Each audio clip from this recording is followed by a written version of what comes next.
여러분 안녕하세요.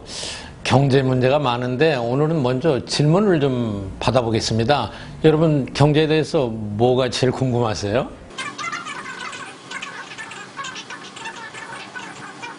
네, 꿀팁. 세상의 모든 재화, 흔히 말하는 물건이죠. 경제학에서는 문자로 써서 재화라고 얘기합니다. 모든 물건은 수요와 공급에 의해서 결정이 됩니다. 그런데 어떤 재화, 어떤 상품이거는 예를 들어서 우리가 라면을 얘기한다. 그럼 라면은 다 이렇게 표준화되어 있어요. 무슨 라면 딱 그렇게 아시잖아요. 그런데 집은 표준화가 잘 안 되어 있습니다.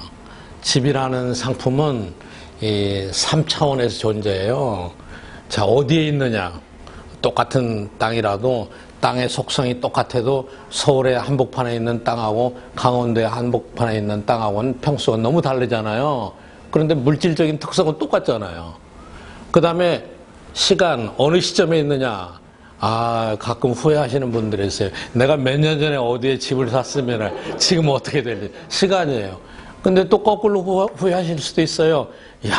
몇 년 전에 내가 그걸 팔았어야 되는데 이렇게 생각하실 수도 있죠. 그래서 시간하고 또 위치가 어디 있느냐, 그리고 그 물질적인 특성이 어디 있느냐, 그거에 따라서 결정이 됩니다. 그렇기 때문에 흔히 집값이 어떻게 되느냐라고 질문하면은 제대로 경제학을 공부한 사람들은 정확한 답변을 하기가 어렵습니다. 왜냐하면 얼마나 많은 위치와 시간과 집에 뭐 30평, 50평 너무나 다른 것들이 너무 많이 존재하는 거예요. 그런데 그럼에도 불구하고 역시 수요와 공급을 벗어나는 상품은 없습니다. 예를 들어서 우리나라에서도 일정 지역에 지금 집값이 너무 비싸다. 그 지역에 일단 공급이 부족한 거죠. 그리고 공급에 비해서 반대로 수요가 부족한 거죠. 그러니까 여러분이 집값을 판단하실 때는 내가 가고 싶은 지역에 앞으로 공급이 늘어날 거냐, 앞으로 수요가 늘어날 거냐, 이걸 우선 판단하셔야 됩니다. 어느 지방에 아주 좋은 집이 있는데 물질적인 특성으로는 너무나 좋죠. 100평짜리.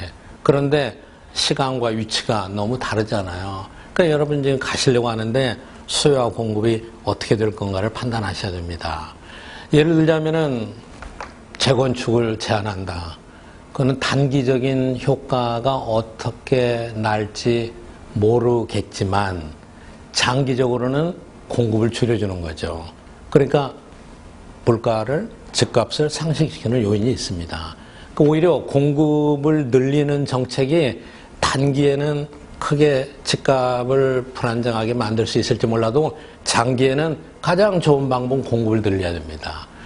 수요 측면에서 볼 때는 요즘에 뭐 대학 입시에 정시가 많아진다. 그러니까 이쪽 지역이 학원이 좋다, 수능 점수가 좋다, 수요가 늘어나잖아요. 그러니까 공급도 부족하고 수요가 늘어나면 집값이 오를 수밖에 없죠. 그런데 조금 더 길게 생각하면은 대한민국의 인구는 계속해서 조금씩 줄어들 거라고 봅니다. 그리고 서울의 집중도도 계속해서 낮아지고 있는 건 현실입니다. 근데 이건 또 장기의 문제죠. 그러니까 여러분 집값은 일률적으로 올라갈 거다, 내려갈 거다, 단정적으로 얘기하는 것은 경제학의 진리에서는 위험한 예측입니다. 그렇지만 지금 현재는 집값이 올라가는 이유가 아까 말씀드린 대로 공급이 부족하고 수요는 많고, 더 나아가서 지금 대한민국은 단군 이래 5,000년 역사상 가장 이자율이 낮습니다. 이자율이 낮으면 사람들이 어떻게 해요? 어딘가 돈을 쓰려고 하겠죠. 그리고 이자율이 낮으면 사람들은 이자율이 낮으면 언젠가 물가가 올라갈 거다, 또 부동산이 올라갈 거다, 이렇게 생각하는 사람들이 있을 수 있습니다. 그러면은 이거 역시 수요를 부추기는 것이기 때문에 집값이 올라갈 수가 있겠죠. 그런데 역시 조금 길게 보시면은 영원히 올라가는 건 없습니다. 영원히 내려가는 것도 없고요. 그렇기 때문에 어느 정도의 수준에서 집값은 안정될 거고, 또 비싼 집은 시간이 지나면은 공급이 늘어날 수밖에 없습니다. 그리고 금리도 이렇게 낮은 상태가 오래 지속되지 못합니다. 그러니까 제가 경제학적인 지식으로 권해 드린다면은 너무 비싼 집은 혹시라도 거품이 있을지 모릅니다. 너무 쉽게 뛰어들지 마세요. 그런데 몇 년 후에 그 집값이 올랐다고 그래서 저를 비난하지 마세요. 그것이 경제학의 지식이니까요.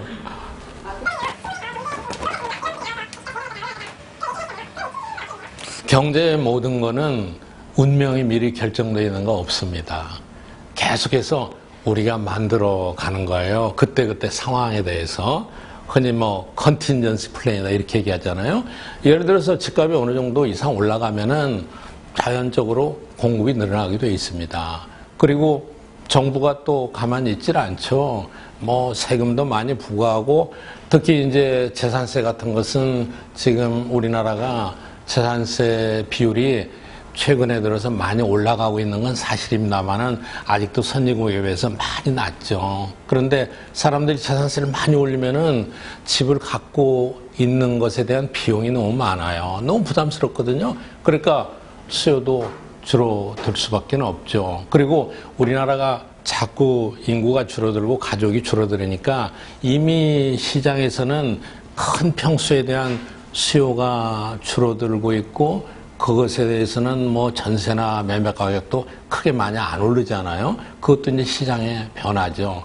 또 강남의 공급이 적고 강남의 집값이 오르니까 최근에는 강북에서도 많이 재개발이 이루어지고 있잖아요. 그렇기 때문에 가격은 항상 수요와 공급에 의해서 이루어지는 것이지 선언적으로 미리 운명이 결정되어 있지는 않습니다. 경제의 운명이 미리 결정되어 있다면은 가난하게 살 사람이 아무도 없겠죠. 맞죠? 네.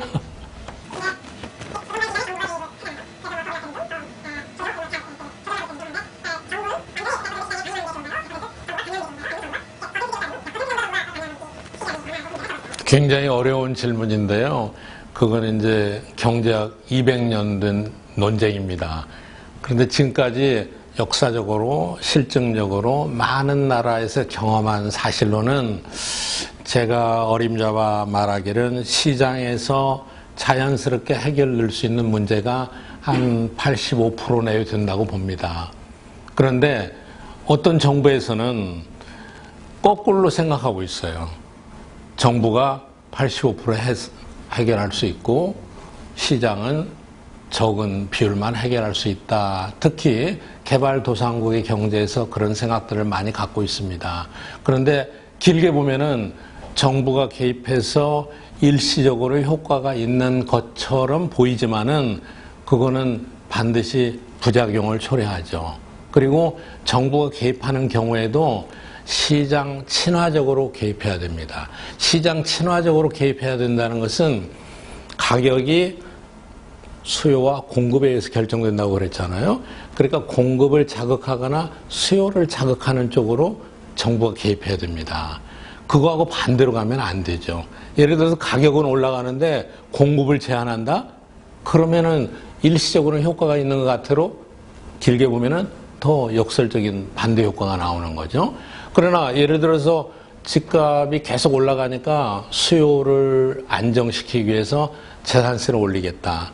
일관성 있게 쭉 올린다. 그거는 시장 친화적인 접근입니다. 그럼 사람들이 야, 이 집에 재산세가 올해 1,000만 원인데 내년에 2,000만 원, 3,000만 원, 나 집 안 갖고 있는 게 좋겠다. 이렇게 되거든요. 그러니까 미국의 경우에는 집을 갖고 있는 소유의 비용이 너무 큽니다. 그러니까 집에 대한 수요가 자연 줄어들게 되죠. 그러니까 요약한다면은 정부가 개입하려면은 시장의 기능을 자극할 수 있는 방향으로 하고 일관성 있게 장기적으로 가야 됩니다. 단기적으로 변동하는 정책은 가장 나쁜 정책 중에 하나예요. 왜냐하면 사람들이 야 이거 몇 년 되면 또 바뀔 거야. 딴 결과가 나오게 되는 것이거든요. 감사합니다.